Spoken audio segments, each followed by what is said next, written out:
Welcome back to another episode of Size Previews. As always, I'm Louis Matthews, joined by Chris Binns. Sit back, relax, and let's get into it.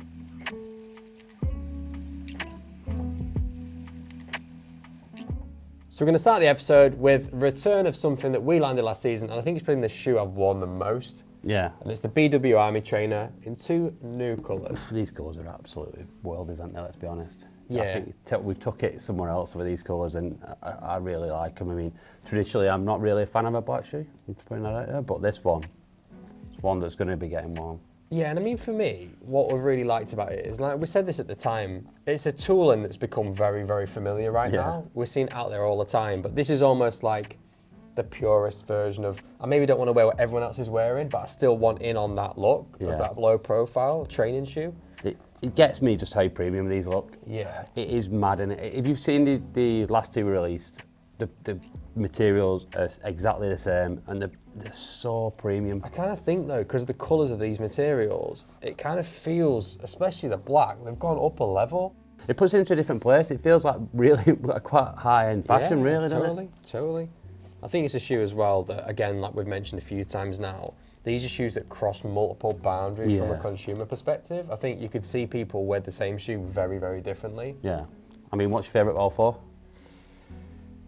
Probably black. Is it? Oh, I might go for the pink, mate. Yeah, I'd say black. So next up, we've got two more handballs. And again, these are handballs like you've probably not seen them before. I mean, I think I've said this on many occasions over the last couple of episodes, but we're taking this into a different space, and you can see with the blocking perspective, we've really pushed it out there.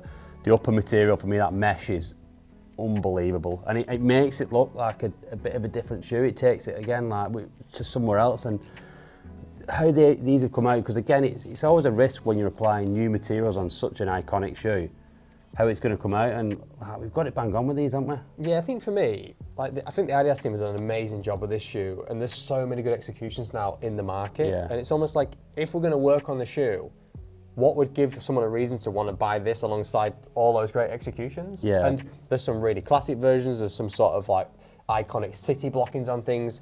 What we wanted to do here was take it in a completely different space where it does something different. Yeah, but then not taking it too far so it's unwearable. There's always a fine balance of like getting that kind of like making it different and making it look different, applying different materials and different colour blockings, but then still making it so it's easy to wear. And I think we've achieved that really well here.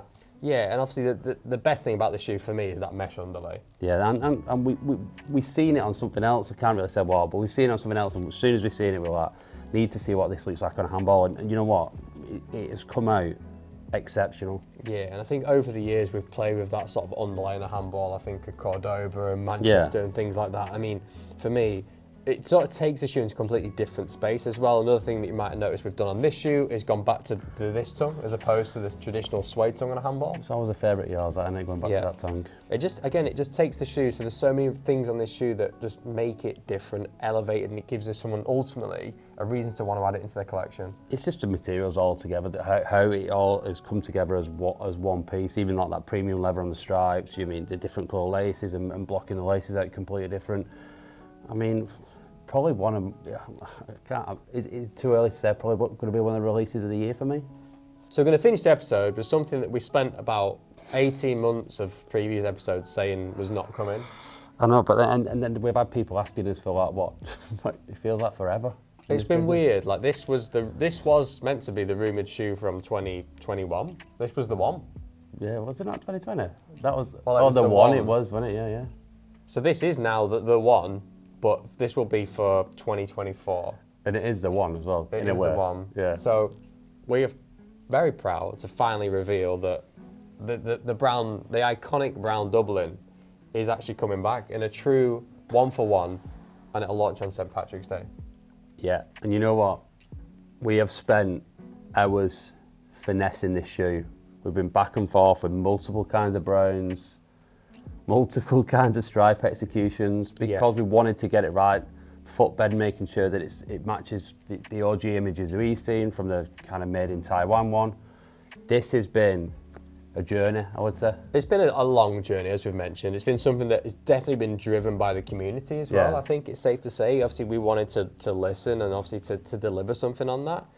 But it's not just the shoe. We've done a very special box to sit alongside this. Oh, yeah, unbelievable. We've done everything. We wanted to make sure that this was the moment it should have always been. Do you know what I mean? And for us, again, now we feel like we've completed the set of Dublins. We've done, haven't we? We moved on. We always had this kind of cloud hanging over us that we needed to get this execution out there, and we fought for it.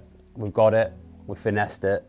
And we're massively happy with it. I can't wait for us to get it out there on St. Patrick's Day. I mean, this is one that I'm already excited to see the reaction. Yeah. Like for me, it's been one that at the time it's difficult because we'd have loved to have done a brown Dublin.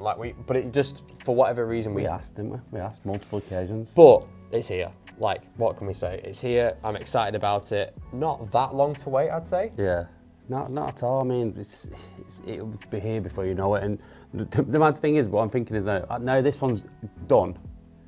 What is the next one? Yeah, and that's the thing. I think this was always the one people were commenting every time.